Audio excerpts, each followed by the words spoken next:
Max Duggan is a ridiculous and crazy quarterback.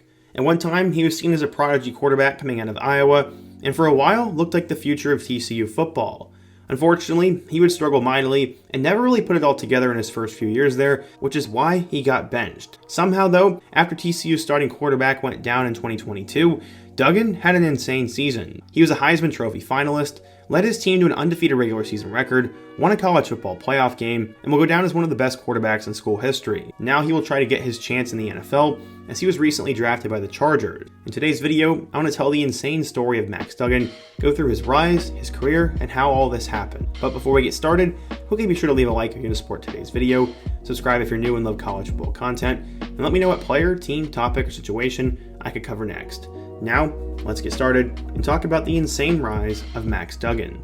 Going back in time, Max grew up watching players such as RG3 and Jameis Winston and dreamed of one day making it to the podium. Duggan said, quote, "It's a dream come true. It's something as a little kid you wish while watching the Heisman ceremony that one day you can be up there." The Duggan family was made up of 5 people, which included his mom and dad and 2 adopted older siblings from North Korea. Athletics also ran in the family, as his father set passing records as a quarterback at South Dakota, and his mother was a standout hurdler at South Dakota as well. Max was born and raised in the western Iowa city of Council Bluffs, which is a suburb of Omaha, and from a young age, Duggan was going to be a quarterback. His dad was a local and legendary high school coach in the area, and as he got better and better, he befriended future Kansas State quarterback Jake Waters. Max said, quote, "He knows everything about the game. He was literally a student of the game. He overachieved as an athlete, and a lot of people didn't think he could do it, and it was exciting to watch him play at high school under my dad." Jake was a huge inspiration to Max and proved to him that he could achieve whatever he set out to do. When he became a freshman at Lewis Central High School in Council Bluffs, Duggan was ready to take over. While playing 4 different sports, Max earned early offers from many big-time programs after combining for 45 touchdowns in his first 2 years as the starting quarterback. He'd eventually develop into a blue-chip 4-star player, but where would he end up going? Well, he'd have a pretty crazy recruitment. One story in particular was very interesting. One weekend, the Duggan family rented out a van, and they were supposed to go on an SEC tour. They were going to visit schools such as Georgia, Alabama, and Ole Miss, but the car would end up getting rear-ended, and the family suffered from whiplash. Thankfully, no one really got hurt that bad, and Duggan was still able to throw, but this was the start of unlucky and unfortunate events that would happen to Duggan before he would shine. Schools such as Minnesota, Ole Miss, North Carolina, Nebraska, and Iowa State began to emerge, but one school down in Texas would close the gap and eventually get him to commit. But before that, he would officially visit Minnesota, Notre Dame, and Ohio State, and he didn't know where he was going to go. He said, quote, "If I'm being honest, it switches for me every day. It's a very difficult decision, and I'll have a top 3 when I wake up and go to bed with a different one." I guess things changed and solidified for him, as eventually he made a shocking move, and the best Iowa quarterback recruit since Kyle Orton was going to be headed to TCU. But why the Horned Frogs? He said, quote, "My approach to this was very offensive oriented. He asked if his skill set would fit with theirs, and he was also looking at the people he was surrounded by.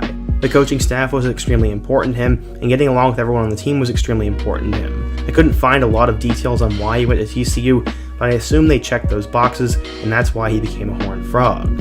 He was definitely a coach's son, and with his legendary father as the coach, he put Lewis Central football on the map. He led them to their first state semifinal performance, and he had eye-popping numbers. Before the playoffs, he had career totals of 5,757 yards, 2,693 rushing yards, and 110 combined touchdowns. His quarterback coach knew he had all the intangibles. He said, quote, "You can just really tell he understands the game. It's his attention to detail when it comes to his football IQ. He understands progressions, and he has that automatic clock that goes off when he needs to deliver the ball or take off and run. Whatever it is, he had." According to 24/7 Sports, Duggan was a 4-star recruit, the number 5 dual-threat quarterback, the number 1 player in Iowa, and the 229th best player in the class of 2019. So how would the Iowa high school phenom do down in Fort Worth? When Max arrived at TCU, they were fresh off of the Kenny Hill era. Duggan would join a loaded quarterback room that included blue-chip recruit Justin Rogers, former blue-chip recruit Sean Robinson, and Michael Collins. So yeah, he was going to have a lot of work cut out for him to win the job. Eventually though, Duggan was actually named the starter for the 2019 season, and he'd get an opportunity to play in 10 games. Duggan would make his first big start on the road against Purdue in Week 2, where he'd lead them to a 34-13 win. After that, he'd throw 3 touchdowns in a loss to SMU, before he'd throw 2 touchdowns in his first career conference win over Kansas. From there, he was on and off.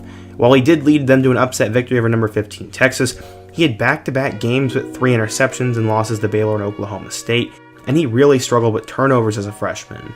I mean, that was to be expected, and while there was some mistakes, there was also a lot of flash. He finished with 2,077 yards passing, 15 touchdowns and 10 picks, and also had 555 yards on the ground and 6 touchdowns. 2020 was going to be a huge year for Duggan, except this is when things would get scary. Before the start of the 2020 season, a previously unknown heart issue was discovered inside of Duggan, and doctors found that he had Wolff-Parkinson-White syndrome. This condition causes the heart to beat abnormally fast for periods of time and was actually life-threatening. 2 days after that procedure to fix the heart issue, he would need emergency surgery because of a blood clot. At that time, there was a chance that Duggan could pass away, and football was the least of his worries. Thankfully, he would make a full recovery and got a chance to ball out in the 2020 season. His best game came against Iowa State, as he threw for 241 yards and 3 touchdowns. He also led them to an upset victory over number 9 Texas on the road, and also had 3 touchdowns and a win over Kansas. He finished his sophomore campaign with 1,795 yards, 10 touchdowns and 4 picks, with another 500 yards and 10 scores on the ground. Duggan was an above-average quarterback who seemed to be getting better and better. In 2021, Duggan was once again named the starter, and he got off to a hot start. He combined for 9 touchdowns in his first 3 games, which included a 2-point victory over Cal and a 1-possession loss to SMU. He ended up struggling in a home loss to Texas before he'd have the best game of his 3-year career to that point. On the road against number 4 Oklahoma, Duggan would throw for 346 yards with 4 touchdowns and no interceptions. This game ended up putting him on the map, but he would battle a nagging injury throughout the entire season, and Chandler Morris got an opportunity to put up big numbers against Baylor, making some wonder if Morris was the better option long term. Duggan would finish with 2,048 yards with 16 touchdowns and 6 picks, and another 352 yards and 3 touchdowns on the ground. Little did anyone know, he was in so much pain behind the scenes. He broke a bone and tore a tendon in one of his feet, but he didn't wear a boot because he didn't want people around campus to know he was hurt. He couldn't practice because the pain was so bad, and they would shoot painkillers into him just so he could get through the game. Duggan was an absolute fighter, so that's why when Coach Dykes came in, there was no question whether he'd be sticking around no matter what would happen. Chandler Morris ended up being named the starter going into the 2022 season, and while many players would hit the portal, Duggan did not want to be anywhere else, and he was going to prepare for his opportunity. Unfortunately, at the expense of Morris, Duggan would get his chance just halfway into the first game. Duggan would come in relief against Colorado, but the following week would throw for 390 yards and 5 touchdowns, and he went over Tarleton State. Yeah, they were a nobody, but that was still an insane stat line. After 3 more touchdowns against SMU, TCU was undefeated and was starting to look legit, and they would get 4 straight tests to see if they were the real deal. He combined for 5 touchdowns and 400 yards and a blowout victory over number 18 Oklahoma, had 400 yards and 4 touchdowns and a crazy win over Kansas, and then had a combined 400 yards and a 43-40 double overtime victory against Oklahoma State. At this time, TCU was becoming a national story, and they just kept climbing back from the dead. After that, he would then throw 3 touchdowns and a victory over number 17 Kansas State, led them to a gutsy win over West Virginia, had them held on against Texas Tech, before he'd have a big test on the road against Texas. This was by far Duggan's worst game of the season, but despite his poor performance, they would still beat number 18 Texas 17-10, and the undefeated season went on. The Baylor game was unbelievably impressive, as he would lead them on a comeback, which resulted in a game-winning field goal. They were undefeated going into their final game, and he put the icing on the cake with a blowout with 3 touchdowns and a blowout victory over Iowa State. TCU is now headed to the Big 12 championship. Unfortunately, in that game, despite an insane effort from Duggan, they would end up losing as they put the ball in the running back's hands in overtime, and they lost 31-28. Despite that loss, TCU was still only a 1-loss team, and they were going to get a chance to go to the college football playoff. But before that, Duggan had another award to win. He ended up finishing 2nd overall in total votes for the Heisman Trophy, and while he probably never was going to win it, Duggan definitely had the heart of a Heisman winner. The guy was absolutely insane, as he now was going to get a chance to play in the college football playoff. On the biggest stage of his entire career, he had a big-time game. Against number 2 Michigan, he went 14 of 29 for 225 yards and 2 touchdowns with 2 picks. He also had 2 rushing scores and led them to a 51-45 victory. This was one of the most shocking playoff outcomes we've ever seen, as no one expected TCU to compete, yet alone win. Unfortunately, they go right back down to reality the following game, as against number 1 Georgia in the national championship, they got destroyed 65-7, and this was embarrassing. He threw for 152 yards without a passing touchdown and 2 interceptions. He did score the lone touchdown of TCU's championship game on the ground,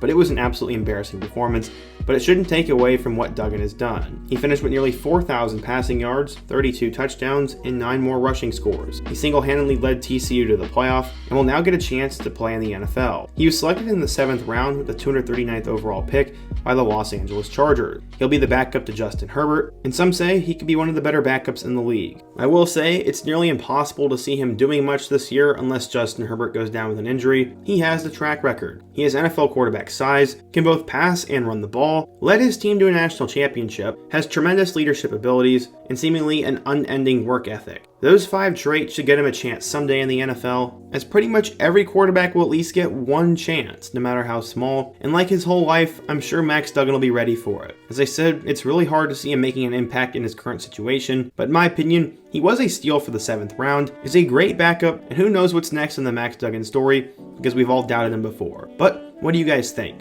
If you're a Chargers or a TCU fan, what do you think of Max Duggan? What player or rookie should I cover next? And be sure to check out all my other videos on the end screen. Hope to see you guys again soon, but until next time, peace.